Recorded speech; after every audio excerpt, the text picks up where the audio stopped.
I have been involved with Elder Network for almost half of my life in one capacity or another. I started with Elder Network as a bachelor level social work student doing my internship with Mary Doucette.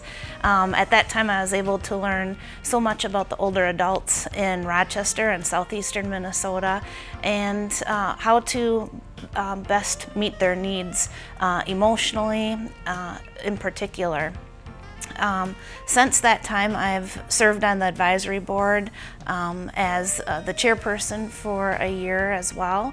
And I also continue to use Elder Network on a regular basis for patient referrals. I use all the different programs from transportation to peer support, respite care, and friendly visitors.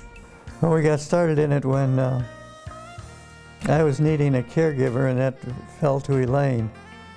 And Elder Network had some classes at the Salvation Army for people who are new at giving care, usually to their mate. And so that's kind of how we got started. And then eventually, Holly and others called to see if I might need some services. So I did need some service. I used to write a lot.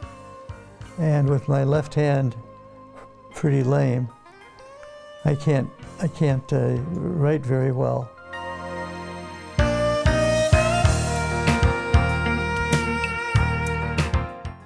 My life changed so abruptly. It was one day I was well and doing things and everything. In fact, I had the stroke when I was on the porch and back here, and Elaine was sitting with me and two other ladies that we were talking about something. Now, where we come in, I think, is kind of unique, the way I see it, at any rate, in the direction that I'm trying to go, is to help Joe and maybe Elaine with him and recognize Joe has many strengths that he still can participate in. Right. And we try to take those strengths and develop that side of what he can do to recognize his capabilities and his contributions to life. Yes, and that's the value. Being able to see the positive side of life and connect with that. And that's good. That's what you're doing for him.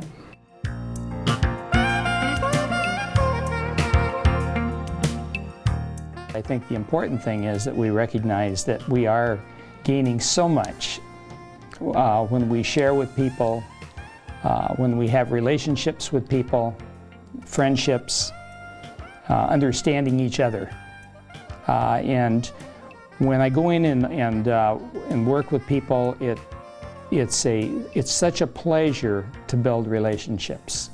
And to me, that's the foundation. We don't go in and just offer services, but we build up relationships of trust, of friendship, and that's how we move on. And I think that's a great thing about working with this particular organization. And Elder Network has saved my life, and some weeks I wouldn't see another soul in the world.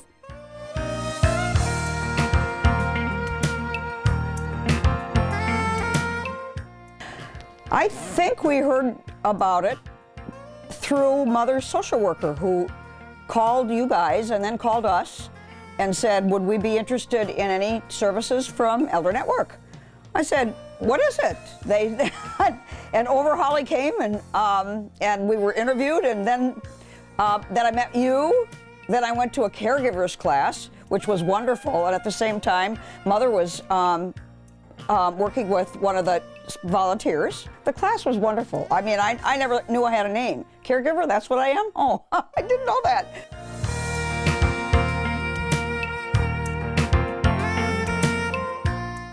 Elder Network is a valuable service. It ties you into many, it's not just Elder Network, it is a network because it opens you up to all kinds of different services that are available in the city of Rochester as well as the entire state. And the caregiving groups and the class really give practical ideas on how to deal with your caregiving situation in an everyday manner, physically, emotionally. It really covers all areas of your life. It's a valuable way for me to be able to keep doing my caregiving duties and keep my parents in their home.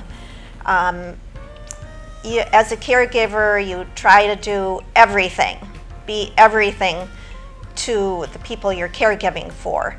And it's really not possible to do that. So Elder Network really gives the caregivers an outlet and helps you refresh your mind and your body and spirit in order to continue doing your job. For the companion service, as my mom mentioned, it's empowering for her because she's very good at going along with everyday activities, but I'm kind of the scheduler.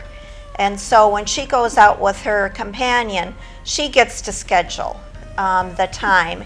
And it's nice to have a fresh ear to listen to all of her stories. She's got lots of great stories to tell. A lot of times we get the opportunity to share a little bit about what's currently going on in our lives, and then also looking at what resources and community connections there are for people to get the right kind of help when they need it, and not feeling that they're so alone and that they're the only one who can provide the care. So it's just a great camaraderie of support and people getting together and really helping each other through what can be the most difficult times in their lives.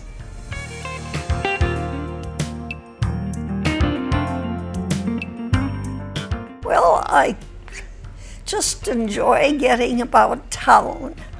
I enjoy going to the library and to the stores and the mall and just to the parks, talk to the geese, and enjoy a bit of freedom.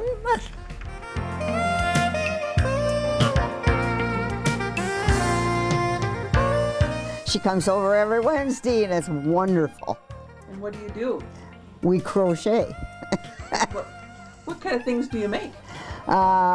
Scarves and placemats and you name it, and we make it. We do. Yep.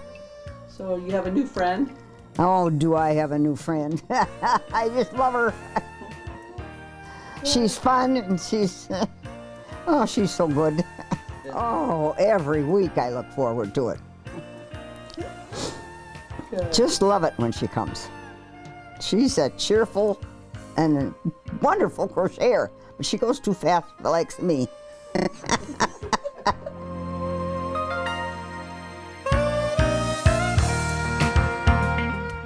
I remember one time the instructors, just really in passing, said, oh, one of the things I do is I keep a gratitude journal. And I thought about that and said, geez, I wonder, I've never kept a journal. Everybody keeps, all of my friends keep telling me I should write because what I write is interesting when I write things. So I thought, well, I don't know if I want anybody to read this, but I'm going to start a gratitude journal. And I looked at a blank page for 4 days because I didn't exactly know what I was grateful for. And I realized how out of touch with those feelings I had become.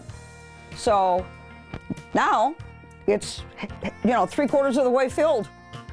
This is the last thing I expected when I looked at my life from the point that when I was 50, what is it going to be like when I'm 60? It wasn't, and your mother is going to live with you, and you're going to be called a caretaker. That wasn't it. And it sounds so burdensome and difficult, and it isn't at all. It's so rewarding. You just have to stay on an even keel. And I love her.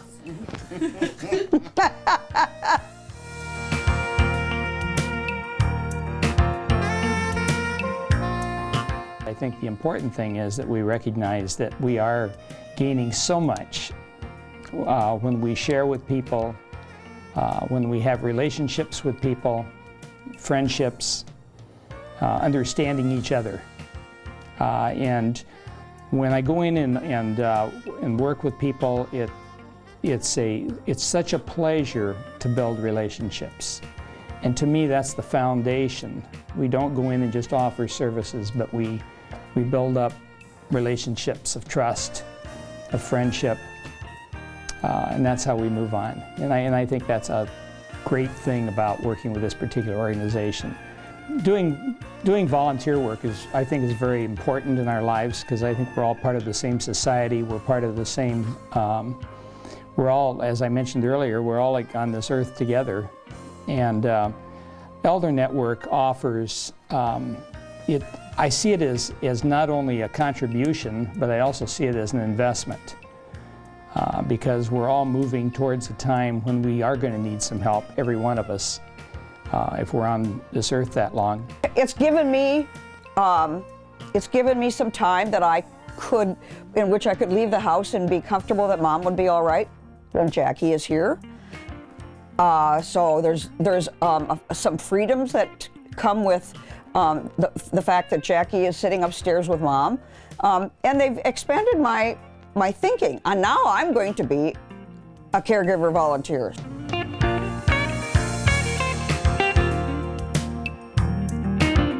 I think what Elder Network provides is for the dignity for people to stay in their home.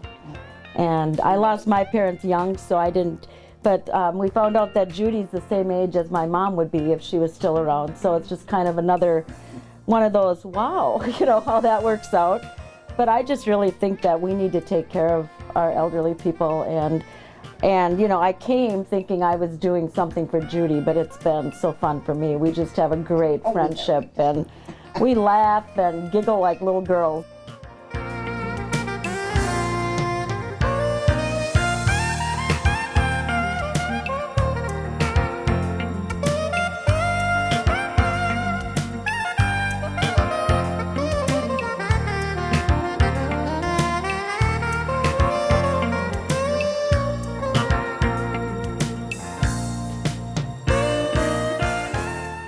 People say to me, oh, I don't need to know about Elder Network, I'm not old yet. And I say, well, I don't have any children, but I'm very concerned about the children in our community. I think everybody should be concerned about every generation, not just the generation you're in. I think that's very important. So just because you're not an elder yourself doesn't mean you shouldn't be concerned about elder issues.